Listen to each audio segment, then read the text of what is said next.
You guys, either one of you know, that even if Texas and Oklahoma were to fulfill all of their time inside the Big 12 with the grant of rights, even till the end of whatever, I think it's like June or July of 2025, even if they stay all the way through that they will still pay exit fees. Did you know that? I did not. I thought the point of the grant of rights was that when it was up, you didn't have to pay anymore. No, I didn't think that they would have to pay any money based on what Paul said. You know, it seemed like the money deal was more of a if you leave early type of thing based on the way that it was presented. And there wasn't much discussion on, you know, that price tag if they were to still remain around. So, yeah, no, I had no idea. So here's a couple of notes. And I've had to I've had a lot of, whether it's a chat room or text room or email or web message board, whatever, asking me, and not just from Texas and Oklahoma or others, but why are they having to pay if they wait all the way till the end of the grant of rights? The grant of rights is a separate entity, so to speak, financially, to being a part of the Big 12. If you are, even if they have not yet filed the 27-month exit timeline, and that's a part of this as well, but even if you leave the conference early, or even if you stay through the grant of rights, you will still pay an exit fee. And so when all this Texas and Oklahoma thing busted on late July of earlier this summer, back in the summer, one of the things that people started looking at was the grant of rights and this and that, and there's fines and exit fees and much more. And I had a few people who kind of understand the legal system help me try to explain this, and maybe at times we have to make sure we clarify.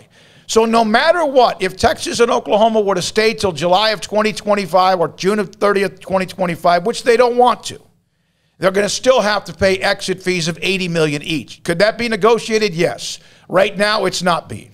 That's $80 million pop each. So whether they leave early or they leave late, they're paying the same amount, though, right? Whether they leave early or not, if they're still paying an exit fee regardless, then they could leave next year. They're paying the same amount as if they leave at the very end of the contract. If they were to leave and they not negotiate with the Big 12 on numerous issues, one, the 27-month clock, two, you leave, let us move on, and you move on. If there's any kind of bitterness or any kind of back and forth, any kind of delays, any kind of catfight, Bob Bowlsby has the right to also add to the exit fees. And on top of that, I think at the beginning, after they got knocked to the canvas, then they come back with their 4 teams, although they even, in one of the other stories we'll have you, could have gone straight to 16 outside of Texas and Oklahoma. But Bob Bowlsby was probably willing to, at the time, to go, okay, we've gotten back up off the canvas. Let's discuss this. $80 million each, and we might even let you. There's probably been the discussion. We might even let you after June 30th of 2023, walk away and don't worry about the grant of rights. If this can't get bloody, if this doesn't get nasty and bloody, it's part of the negotiations. But if it does, and there continues to be delays, and Texas and Oklahoma hold this thing up, and Big 12's really ready to move on with what they have planned, then they could also say there's 3 things you can do with the grant of rights. You can sell them, you can keep them, and you could also let them walk away.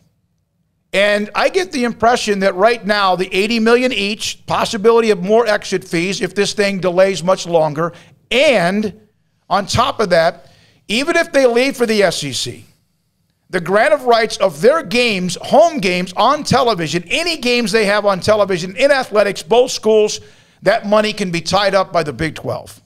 So if they're playing, to simplify that, if they're playing an SEC game while they're still technically under the grant of rights, then that money comes to the Big 12. We know that though. I mean, we know that part. I'm not being flippant here. It's like, that's the whole thing, is that they could move if they want to, but that's still Big 12's. That's still their TV. So I mean that's under contract. Like, that's not changing. I guess this the whole thing for me is the buyout money, and the fact that if they were still sit all the way through, they're still paying. Like, that to me is hard to figure out because being a member of the Big 12 is separate from whatever is the grant of rights that everybody is a part of. Yeah, but just simply like their stock is still the Big 12's until that contract runs out. I mean, that's I knew that. There's some show me bear, sue away, dumbass. Not sure if that is from Texas, Oklahoma, or towards the Big 12 and Bob Bowlsby. Also, there has been a precedent set as far as what they've lowered the precedent already with other teams have left.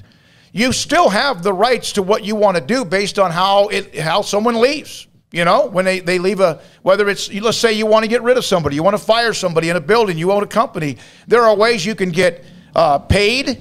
You can be given money for paid for months and months and months. There could be bonus money that you were going to get paid, vacation, all of this. The whole point is that this thing is the Big 12 wants to move on. Texas and Oklahoma want to move on. They have not yet started that 27-month clock. But even when they leave, and if it all is amicable, they're going to have to pay the $80 million or whatever is negotiated, $80 million apiece. Well, I would recommend people read Brian Davis's column in the Austin American-Statesman, the interview with Bob Bowlsby, where he very candid, as he was with us a month ago when we had him on. But, I mean, of course, Brian Davis's beat is the Texas Longhorns, so these are more pointed questions about the Longhorns specifically. But there's quotes in here about, why they wanted to leave the Big 12, and Bob Bowlsby says that they're thinking that they're going to recruit better and they're going to get more money. Anybody that thinks Texas's football problems have been a result of league affiliation are completely delusional. I mean, that's true. Their issues are not because of the Big 12. Now, granted, they're going to make more money. Sure. It's a great business decision for them to do what they're going to do, but their football problems may not be solved by going to the SEC. I think one of the biggest falsehoods that's been perpetrated by certain fan bases is the whole we're here because we're not winning national titles because we're in the Big 12, or we're not as successful because we're in the Big 12. It had nothing to do with being in the Big 12. I don't know why that became such a narrative years ago. And primarily amongst Oklahoma and Texas fans, and maybe prior to social media, Aggies and Buffaloes and everybody else that left was having the same types of conversations. But it did really rub me the wrong way for a while there, where you'd see kind of the camaraderie of the SEC, even though you knew those fan bases hated each other. When it came down to it, they'd throw fists at each other, like they were still teammates, so to speak.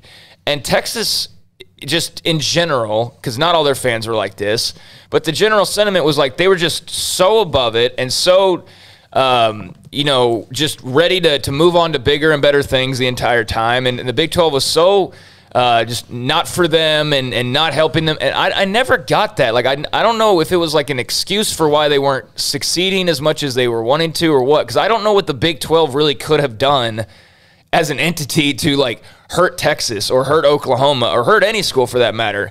Now, I say that, and Bob Bowlsby did hurt two schools when he wouldn't make a playoff choice several years ago. Whether that would have tipped the scales, Ohio State probably still goes to the playoff because it's Ohio State and it's a bigger brand. But not making a call on Baylor TCU when you had an actual result between the two, I thought that was pretty gutless. I did. But outside which he told us he took offense to when we brought that up. Yeah, and that's fine. And okay, that's fine. We disagree. He was going by the rules at the time. Okay. Yeah, we disagree. But I thought that was dumb. I did. The two teams played each other. It's okay, so whatever. But yeah, I don't know why there was always this with Big 12 sucks. I hate being in the Big 12. I guess it was the road trips maybe, that it wasn't as sexy as going to Tuscaloosa and everywhere else. I don't know, but there was always just this weird fit. And I really don't know why that was the opinion of those who were so disenchanted with it. Because you have to blame somebody else when you aren't as good as you think you should be. Yeah, I mean, that's basically all there could have been, because there was nothing the Big 12 actively did to Oklahoma was anybody. Five plays away from winning a couple of other national titles. Maybe they beat Georgia in that crazy game and win the national title the next week. I don't know. But I know it's money, too. Yeah. And I know it's also money. It's the fact that you're making 20-something versus you look over across state lines at LSU and Arkansas, and they're making 45-50. I mean, that's really what it boils down to. And that's honestly what they should say. Yeah, that's the thing. I mean, it's $36 million or $56 million. That's almost all of us in the world would understand that. Almost all of us. But one of the things Bob Bowlsby says, he said there's, the fans complain about the home schedule. Here comes Kansas. Well, you're in the SEC. Here comes Vanderbilt. And the road trips. Look, for every Tuscaloosa, Knoxville, which is a beautiful, huge stadium, there's a Starkville. For every LA in you know, in the Pac-12, there's a Pullman, Washington. They're college towns. They're all about the same. You know, yeah, is Stillwater, Oklahoma a place you'd want to go other than to go to school there or go to a ball game? No, but it doesn't try to be. If you'll remember, after they had their first breakup and people left Nebraska, Colorado, eventually A&M and Missouri, there was at the time where some teams could get more money from the grant of rights or from the television network money. And what they did that allowed the Longhorn Network to succeed is the fact that they said, okay, you can have your own extra money, your tier 3 rights, right? You can have your tier 3, and Texas did a great job. They had ESPN threw money at them. There was where some made more than others, and that's also what became a problem. And I see from one of the texts here is that one of the issues here is the two schools made the majority of the money but had to split it up with schools who can't keep up in resources. That's probably true. That's probably true, but you signed a contract that everybody got, all 10 teams got exactly 10% minus whatever everybody was also giving back as far as kind of a stipend to the Big 12. So that's one thing. I wanted to clarify that because sometimes we got lost in the shuffle with it. Here's another thing. Bob Bowlsby and the Big 12 are